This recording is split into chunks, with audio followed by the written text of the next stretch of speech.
A Cincinnati church leader is calling for the removal of two memorials that honor Confederate generals. Good evening, everyone. Church Cathedral has been a Cincinnati institution for 200 years. Hanging inside for decades are tributes to what church leaders admit are white supremacists. Local 12's Meghan Mongillo joins us live tonight with more on what's being done about them. Meghan. Well, Rob, you can hear the church bells ringing right now. And the answer to your question is that a change is on the way. Now, the church's governing board met last night and came up with a plan. The two memorials in question might be small in size, but obviously the meaning behind them is huge. This beautiful stained glass window is hanging near the altar inside Church Cathedral. If you look in the bottom corner, there's a Confederate general dressed in blue. That's Robert E. Lee.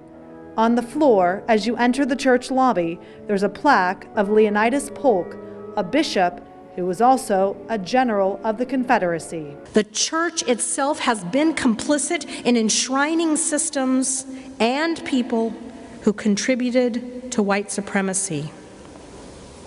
And they are here in the very corners of this cathedral. Dean Gail Greenwell challenged her church to examine their hearts during a Sunday sermon a few weeks ago.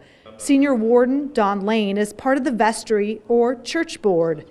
He said there was not an outcry from parishioners about the memorials, but rather an internal reflection by church leaders. We knew that once events occurred like in Charlottesville, that we had to do something, because to us, we knew they were here and we knew they had to be addressed, no matter how prominent they were. He says the plan is to hold a meeting with a historian to discuss the past significance of the memorials and the modern day impact.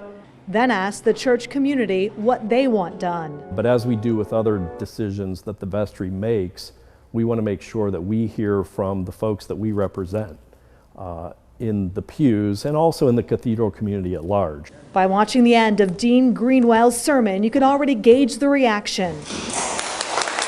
A round of applause and a standing ovation from the choir and entire congregation.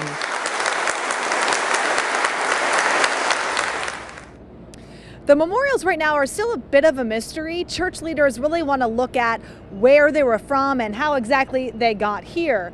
Best guess at this point, according to the church board, is that plaque of Polk came in the late 30s and the stained glass of Robert E. Lee was donated by a parishioner in the 50s. But of course, they have a lot of questions surrounding them before they make any type of decision on whether or not to remove them, and if so, what they're going to do with them.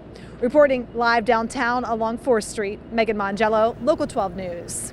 Meghan, thanks very much. The church is also going to look at how to recognize local heroes of the anti-slavery movement and racial justice.